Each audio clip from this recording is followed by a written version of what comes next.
이제 그 결혼식 당일이 됐어요. 이제 날짜를 잡았겠죠. 결혼식 당일이 돼서 그 정해진 시간, 그 시각에 딱 결혼식을 하기 위해서 시계를 보고 있었습니다. 이제 옛날에 그 인도에 물시계가 있었어요.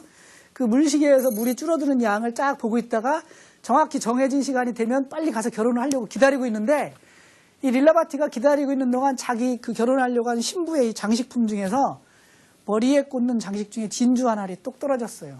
그래서 그 물시계에 물구멍으로 쏙 들어가서 물구멍을 막아버렸습니다. 그래서 이거 결혼할 시간을 놓쳤어요.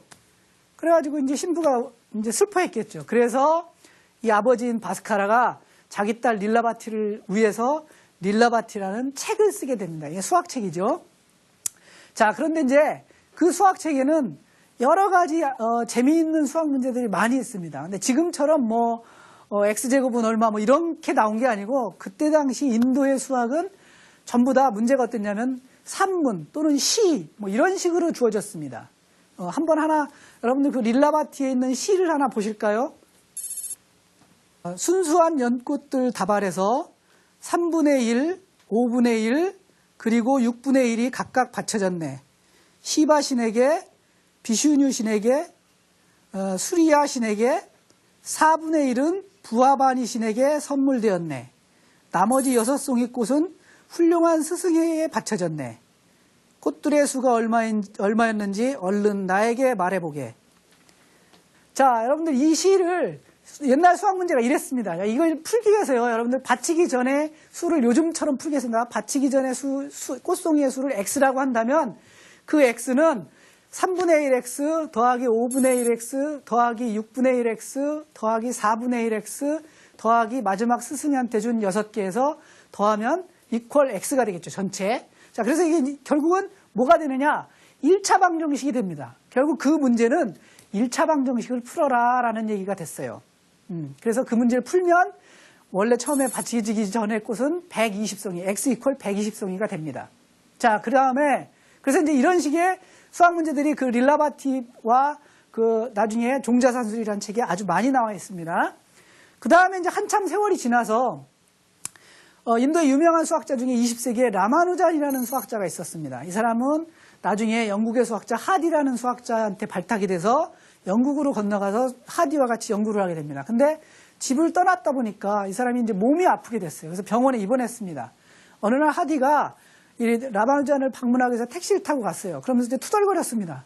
오늘 내가 저 택시를 탔는데 별거 하찮지 않은 1729라는 번호를 붙은 택시를 타고 왔어. 이랬더니 라마누잔이 그거 굉장히 중요한 수입니다. 그게 무슨 수냐? 두 쌍의 세제곱수의 합으로 표시되는 최초의 수입니다. 즉 무슨 얘기냐면요, 1729는 1의 3승 더하기 12의 3승으로 표시되고, 또 한 가지 9의 3승 더하기 10의 3승, 즉 3승의 짝으로 두 개가 이퀄이 되는 최초의 수가 바로 1729다. 이렇게 얘기했습니다.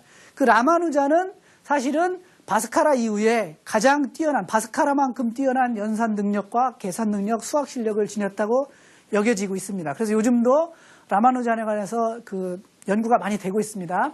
자, 그 다음에 이제 그런 수학자를 좀 떠나서 재밌는 수학자가 하나 있는데요. 그 중에 하나가 누구냐면 바로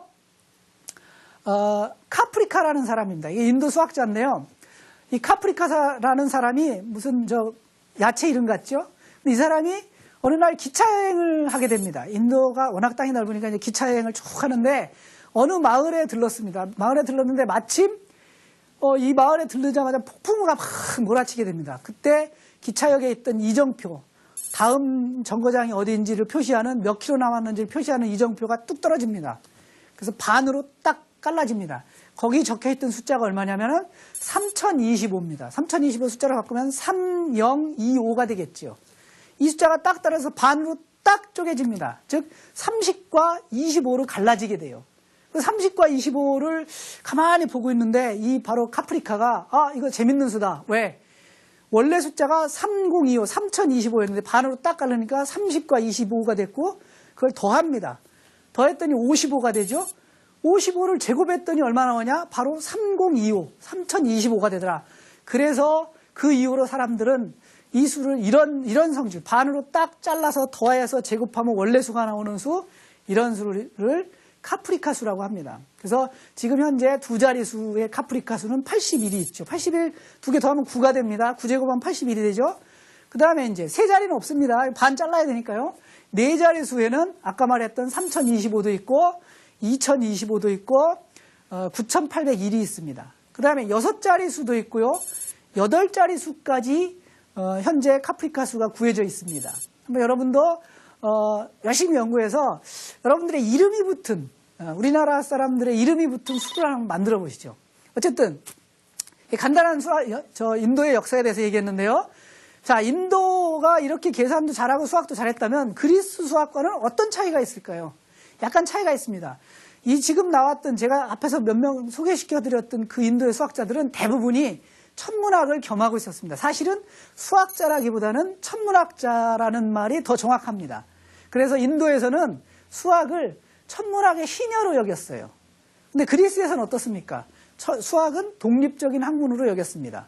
그 다음에 인도에서의 수학은 아주 중요한 성직자만이 할 수 있었습니다. 하지만 그리스에서는 누구나 할 수 있었어요. 누구나 뭐 어디 가서 하고 뭐 다 동네 모여서 토론도 하고 막 이랬지만 인도에서는 성직자만.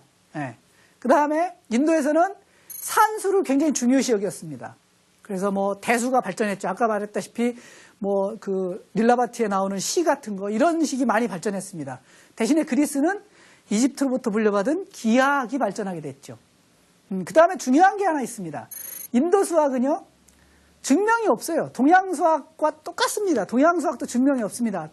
지난번에 제가 피타고라스 얘기할 때 구고연의 정리 얘기했었죠. 딱 봐라. 그러면 그게 끝입니다. 왜? 인도 수학도 경험적이에요. 그렇지만 그리스 수학은 논리적이고 논증적이었죠.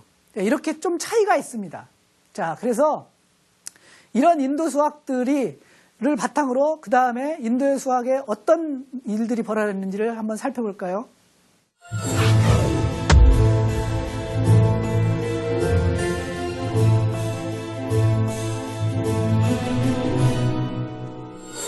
자, 인도의 수학을 알기 위해서 인도의 역사에 대해서 조금만 더 얘기를 해볼까요? 아까 기원전 2000년경에 아리안족이 내려왔다고 그랬죠. 거기 원래 살던 민족이 있었습니다. 드라비다족이라는 민족이었는데 이 민족은요, 이게 신체적으로 좀 작고 평화로운 농경민족이었습니다. 근데 아리안족은 등치가 크고 전투적이고 이게 유목생활을 하고 또 막 전차, 이게 그 말이죠. 전쟁할 때 쓰는 마차 있죠. 그런 걸 타고 다녔습니다. 그러니까 당연히